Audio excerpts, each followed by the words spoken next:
Welcome back to Tarot Together and the continuation of this series on the symbolism in the High Priestess card.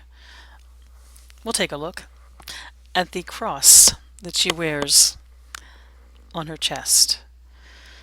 An equal armed cross, to me a fascinating symbol because the equal armed cross to me, through my earth-based studies, is the solar cross. So as powerfully as the symbolism of the moon is on this card, both in the color blue and in her wearing of the crown of Isis and her alignment to the element of water, there's this solar cross predominantly displayed over her heart. We can look at this a lot of different ways. There's lots of ways it's been looked at traditionally. But one of the things it means to me personally that I wanted to mention here is, it's perhaps to me the moment within this card that she and the magician are one, where she connects to his fiery, red, solar energy. She's not going to express that the same way he does, but there's something about that solar cross that to me is a heart-to-heart connection, literally, from magician to high priestess. Equal armed crosses have a lot of significance in many different ways. The balance of forces, of seasons. Some of the interpretations are that the upright is a male representation and horizontal is the female representation.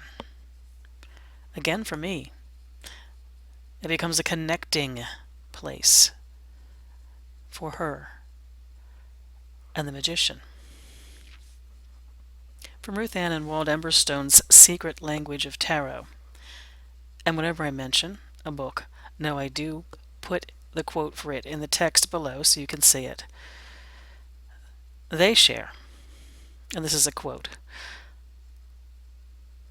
regarding that solar cross. The quote is, "Central secret of the guardian of secrets.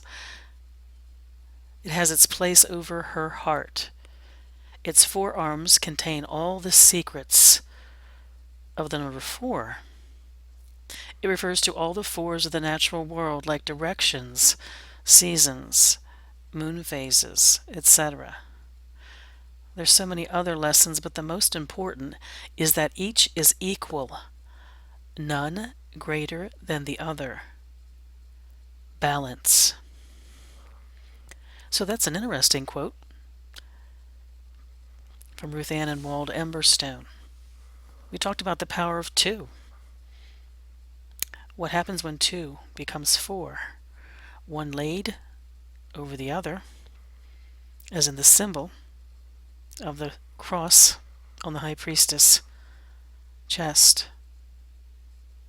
2 divided into 4. But no matter how you divide 2 or 4,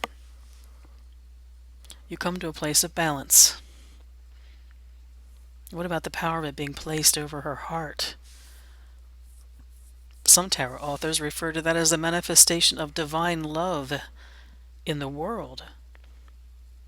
If she's drawing down that moon, if that energy, that spirit is flowing through her, the blue energy of moon and sky and water, what if that's coming into the world? It can't be an accident. That cross lives on the symbolic home of the soul, the heart, and that it is the very center of the card. There are a lot of complexities to the symbolism of the equal armed cross. It's known as the square cross, the balanced cross, and my favorite naming of it, the peaceful cross. It's a common symbol in ancient cultures. That equal armed cross also represents the element earth. In astrology, that equal armed cross, often within a circle, represents the planet Earth. That leads me When I imagine that crosses her connection at the heart level to the magician, that it is also a connection at the heart level to the Empress in what's to come. The connections to earth, fire to water to earth. And in fact, a variance of that equal armed cross does show up in the Empress card. That equal armed cross, it has an interesting alignment to the experience and the unfolding mystery of life. We speak about the High Priestess as not being in action, but she is experiencing and internalizing the experience of her living. Equal armed crosses traditionally have been symbols because they each come out to the same distance from a center.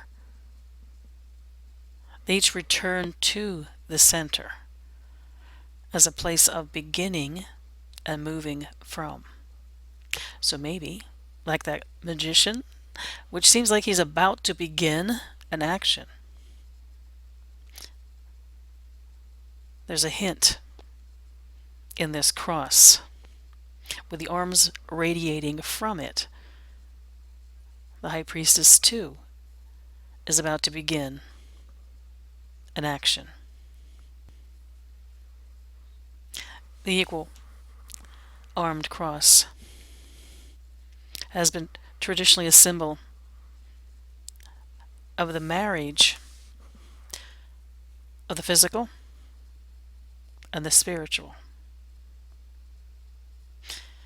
Typically worn at the heart. How many of us wear this symbol on a necklace that falls to heart height? The traditional fourfold concept symbolizes self, nature, knowledge, and spirit. To the ancient Celts, the equal-armed cross represented the meeting place, the cross-section where everything came together and you experienced God. In ancient Greece, it was the symbol of the balancing of the four elements. It has representations that align it to the four directions and the four winds going to and coming from those directions. All of those things informed the symbolism in the tarot of the equal armed cross. All coming down in the end with all the things that I mentioned and more. The equal armed cross as a symbol of balance. So we come back again to the fact that it appears to be the centermost focus point of this card. If you're looking for a symbol which represents the High Priestess, there it is. Front and center, literally, balance.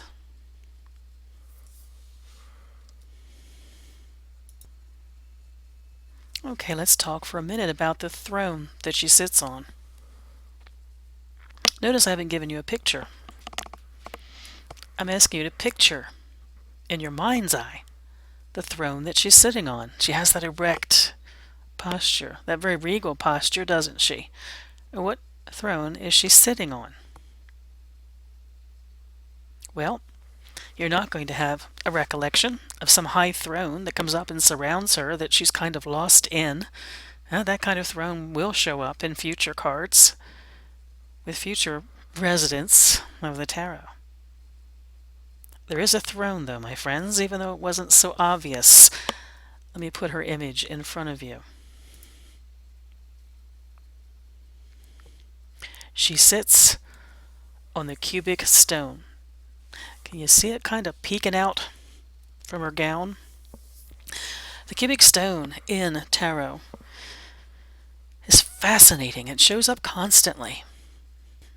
It is the Masonic stone of foundation, so something that Waite and Goldman Smith were very familiar with. It's seen as the perfectly shaped creation after an initiate's experience, perfected through the continual and steady work of the initiate. Referred to also as the philosopher's stone. It's the stone of birth, initiation, and perfection. It's from that source. It's from the philosopher's stone. It seems everything else transforms. In that sense, it's referred to as a touchstone. It's the promise that all seekers can have this. They can become the perfect stone. They can become the touchstone. They will have the ability to make manifest from their place of perfect, balanced. That stone, whether it's referred to as the cubic stone or the philosopher's stone, the perfect stone or the touchstone, it's the exemplar. It's everything that can be, not the unattainable. That's what's so important about her sitting on the cubic stone as her throne. It again explains how approachable she is, because the whole lesson of the philosopher's stone is with honest work and devotion. It's attainable to all. It's only withheld from those who do not truly seek it and do the work of perfecting themselves and being ready for it. She sits on something that represents the work it takes to get there, but the fact that it is attainable, available, and present to all of us. I can get lost personally in the study of the cubic stone and the philosopher's stone and all of its other names.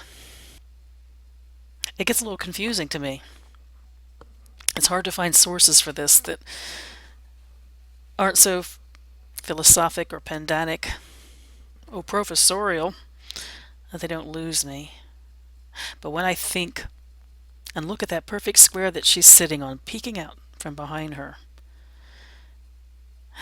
think of all the work that would go into doing that by hand, by shaping that perfect square.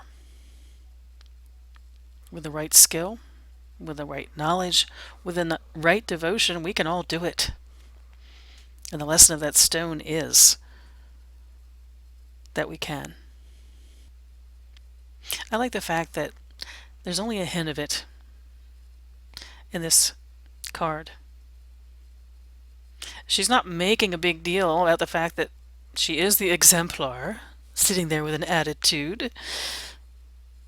Her gentle gowns actually cover almost all of the cubic stone.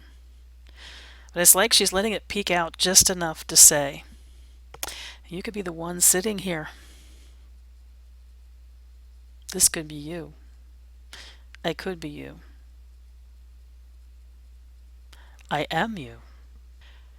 When you approach me, when you approach yourself with respect and devotion. I'll look forward to your thoughts on this. Your sharing what you agree with, what you've read or experienced differently here and on our Tarot Together Facebook group. Mary Part.